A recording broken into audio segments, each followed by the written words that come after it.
Ya, seperti yang kita tahu moms, bahwa ASI adalah makanan yang paling sempurna dan juga makanan terbaik bagi bayi karena kandungan ASI sangat lengkap. ASI mengandung berbagai perpaduan nutrisi dan zat sempurna penting seperti karbohidrat, protein, lemak, vitamin, dan juga mineral. Nah, hal ini sangat berperan penting untuk pertumbuhan dan juga perkembangan bayi. Nah, bila dibandingkan dengan susu formula nih moms, tentunya ASI lebih mudah diserap. Kenapa? Karena komposisi ASI sangat menyesuaikan pertumbuhan dan juga perkembangan bayi. Sedangkan pada susu formula komposisinya sudah instan, jadi nggak bisa ditambah, nggak bisa dikurang lagi moms. Nah, kandungan zat antibodi yang ada pada dalam ASI ini dapat membantu bayi untuk melawan bakteri dan juga virus. Kenapa? Karena kandungan ASI ini terdapat zat protein bioaktif. Apa itu zat protein bioaktif? Nah, zat protein bioaktif ini adalah zat yang dapat melindungi bayi dari infeksi, bakteri, dan juga virus. Nah, zat ini juga mengandung dan juga mendukung pertumbuhan, perkembangan organ-organ yang ada pada dalam tubuh bayi untuk membentuk sistem imun kekebalan tubuh yang kuat. Dan zat ini juga membantu perkembangbiakan bakteri yang baik. Bayi dianjurkan untuk diberikan ASI eksklusif. Apa itu ASI eksklusif? ASI eksklusif adalah pemberian ASI tanpa tambahan makanan atau minuman apapun, kecuali vitamin dan juga obat yang diberikan pada bayi usia 0 hingga 6 bulan. Nah, lalu apa aja sih manfaat ASI bagi ibu dan juga bayinya? Oke, di sini manfaat ASI bagi bayi tadi sudah dijelaskan bahwa kandungan ASI ini sangat lengkap, ya kan, sudah hampir kompleks, sudah hampir sempurna. Kenapa? Karena di dalam ASI aja udah ada karbohidrat, protein, lemak, vitamin, dan juga mineral. Dan ASI lebih mudah diserap sehingga akan melancarkan pencernaan bayi. Lalu kemudian banyaknya protein yang ada pada dalam ASI ini adalah membuat kaya antibodi sehingga dapat meningkatkan daya tahan tubuh bayi. Dan pemberian ASI eksklusif atau selama 6 bulan ini juga akan mengurangi risiko terjadinya bayi terkena asma, alergi, infeksi saluran pernapasan, infeksi telinga, dan juga diare dan yang lainnya. Lalu kemudian akan meningkatkan ikatan antara ibu dan juga bayinya, karena kan pada saat bayi sedang menyusu, dia mendengarkan detak jantung ibunya yang biasa sudah ia dengarkan waktu di dalam kandungan. Nah, ini akan membuat bayi lebih rileks, lebih nyaman, lebih tenang, dan akan merasakan kasih sayang dari ibunya. Lalu kemudian di dalam ASI ini terdapat nutrisi yang dibutuhkan oleh otak, sehingga diberikan ASI juga akan meningkatkan kecerdasan otak bayi.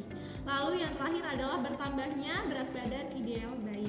Nah, kemudian apa aja sih manfaat menyusui bagi ibunya? Yang pertama adalah untuk mempercepat involusi uteri dan juga mencegah perdarahan 24 jam setelah melahirkan. Lalu kemudian sama tadi seperti bayi juga akan meningkatkan ikatan batin, ikatan emosional antara ibu dan juga bayinya. Selanjutnya adalah lebih cepat menurunkan berat badan setelah melahirkan. Nah, siapa sih moms yang gak mau nih berat badannya turun setelah melahirkan? Karena kan saat kita sedang menyusui ini membutuhkan kalori yang lebih ekstra gitu. Terus kemudian adalah untuk mengurangi risiko terjadinya kanker payudara. Lalu selanjutnya juga sebagai kontrasepsi alami. Jadi kan ketika ibu setelah melahirkan, ya, ibu belum mendapatkan menstruasi dan ibu juga sering nih menyusui bayinya, setiap 2-3 jam sekali, ini kemungkinan kontrasepsi alaminya itu berhasil, yaitu metode amenorelaksasi. Yang terakhir adalah untuk menghemat biaya pengeluaran ekonomi. Jadi kan ASI ini gratis ya, jadi moms lebih hemat untuk mengeluarkan biaya ekonomi. Ya, berbicara tentang ASI sangat erat kaitannya dengan menyusui. Masalah menyusui yang sering ibu alami yaitu puting lecet, nyeri, bengkak, dan juga bendungan ASI. Bila tidak ditangani, bendungan ASI ini juga akan menyebabkan mastitis hingga abses payudara. Nah, hal ini disebabkan karena kesalahan teknik menyusui. Nah, teknik menyusui yang kurang tepat akan menyebabkan hisapan bayi kurang maksimal sehingga produksi ASI menurun, dan teknik menyusui yang kurang tepat juga akan membuat gesekan pada puting ibu, ya kan, jadi puting ibu lecet, puting ibu luka, sehingga ibu enggan untuk menyusui bayinya. Akibatnya apa? Akibatnya bayi tidak mendapatkan nutrisi yang sepenuhnya. Nah, masih banyak nih ibu muda yang memberikan bayinya susu formula karena menganggap pengeluaran ASINya sedikit dan takut tidak mencukupi kebutuhan nutrisi bayinya. Namun sebenarnya pengeluaran ASI sedikit ini juga bisa disebabkan karena kesalahan teknik menyusui atau teknik menyusuinya kurang tepat. Maka diberikannya pengetahuan, diberikannya pendidikan kesehatan mengenai teknik menyusui yang benar sebagai salah satu kunci kesuksesan ibu dalam melakukan kegiatan menyusui dan juga pemberian ASI eksklusif. Nah, ibu dapat melakukan kegiatan menyusui dengan baik jika memiliki perilaku yang didasari oleh pengetahuan, pengetahuan, kesadaran, dan juga sikap positif dari diri sendiri dan juga petugas kesehatan. Nah, lalu gimana sih cara melakukan teknik menyusui yang benar? Oke, kita perlu tahu dulu nih Mos, bahwa teknik menyusui yang benar adalah cara memberikan ASI dengan posisi ibu dan bayi yang benar, pelekatan mulut bayi yang tepat, dan juga keefektifan isapan bayi.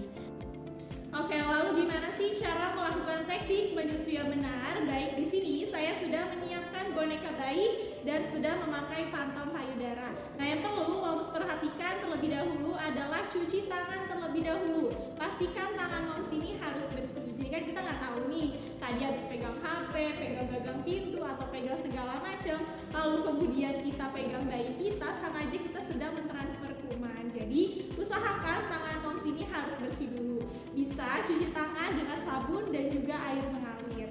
Kemudian adalah atur posisi nyaman ibu. Jadi pastikan nih ketika menyusui, ibu harus rileks, harus nyaman, harus tenang. Jadi jangan terburu-buru, jangan gerasa-gerusuk, jangan panik ya Mom ya. Karena kalau ibu buru-buru, ibu panik, buru-buru ngeluarin payudara, nah ini akibatnya teknik menyusui dan teknik pelekatannya jadi kurang tepat. Jadi santai aja Mom, relaksin dulu ya Momnya, relaks dulu. Bisa duduk tegak dan juga duduk bersandar. Usahakan kakinya diluruskan, jadi kakinya tidak boleh menggantung. Selanjutnya adalah keluarkan atau peras sedikit ASI, lalu kemudian oleskan di sekitar puting. Nah, hal ini sebagai disinfektan dan juga menjaga kelembapan puting. Caranya adalah bisa menarik ke belakang dulu, lalu kemudian kita tarik ke depan. Nah, ketika sudah keluar ASI-nya sedikit, lalu kita oleskan di sekitar puting. Ya, jadi ketika memang putingnya sudah basah, nah ini dibiarkan aja Mom, jangan diulang. Oke. Lalu kemudian atur posisi nyaman bayi. Jadi ketika kita sudah menyangga seluruhnya nih badan bayi, kemudian adalah letakkan kepala bayi di pertengahan antara lengan dan juga siku ibu. Jadi bukan pas di sikunya Mom. Kalau kita pas taruh di sikunya, kemungkinan kepala bayi bisa deplat ataupun nyungsep. Jadi usahakan letakkan kepala bayi di pertengahan antara lengan dan juga siku ibu ya. Kita letakkan dulu nih kepala bayi di pertengahan dan juga lengan antara siku. Lalu kemudian adalah dekatkan perut bayi ke perut ibu. Setelah kita sudah dekatkan, kemudian kita perhatikan kepala, telinga, leher, lengan, bahu ini sudah dalam satu garis lurus. Jadi bukan dalam keadaan menyamping ya. Misal seperti ini posisi bayinya. Lalu kemudian kepala bayinya aja nih yang nengok payudaranya, ini nggak akan enak Moms nelemnya, nggak akan enak minumnya. Sama ketika kita minum sambil nengok, nah ini kan nggak akan enak ya kita nelemnya, sama bayi pun juga akan seperti itu. Nah kemudian adalah dagu bayi harus menempel dengan payudara ibu. Jadi muka bayinya sudah menghadap payudara ibu, dagu bayi sudah menempel payudara ibu. Nah lalu kita perhatikan nih, oh bayi sudah menoleh ke kanan ke kiri, sudah mencari puting. Nah ini tandanya dia memang sudah siap untuk menyusu. Nah selanjutnya adalah kita sentuhkan puting ke mulut bayi ya. Ketika kita sudah menyentuhkan puting ke mulut bayi, tunggu hingga mulut bayi terbuka lebar. Ketika sudah lebar, langsung kita masukkan seluruh areola. Nah jadi yang masuk ke mulut bayi bukan hanya putingnya aja Mom. Jadi yang masuk ini adalah seluruh areola atau bagian hitam yang di sekitar puting. Kenapa kalau putingnya aja? Kalau putingnya aja ini akan bisa menyebabkan lecet. Jadi yang masuk harus seluruh areola atau yang hitam-hitam ini, terutama areola bawah yang harus lebih masuk ya. Oke, ketika memang areolanya sudah masuk semua, kita perhatikan ketika bayi telah menyusu dengan benar, yang pertama adalah areola ibu harus masuk semua ke mulut bayi. Lalu kemudian mulut bayi sudah terbuka lebar dan bibir bayi sudah terbuka seperti doer ya. Jadi ketika memang bibir bayinya doer, itu tandanya menyusuinya sudah benar. Berarti areola bawahnya ini sudah masuk semua ke mulut bayi. Lalu kemudian dagu bayi juga sudah menempel dengan payudara ibu. Nah lalu gimana nih cara memegang payudara yang benar? Cara memegang payudara yang benar ini bukan dengan cara menggunting ya Moms ya. Biasa yang kita lihat adalah cara memegang payudara ini dengan menggunting. Nah sebenarnya yang benar ini adalah dengan huruf C. Jadi 4 jari di bawah payudara dan 1 jari atau ibu jari ini berada di atas payudara. Jadi seperti huruf C memegang payudara. Oke, kita coba lagi ya Moms ya. Seperti ini. Nah, selanjutnya, setelah bayi sudah menyusu, ini nggak langsung buru-buru kita keluarkan moms payudaranya. Nanti malah bisa lecet juga putingnya. Jadi gimana nih cara melepaskan puting?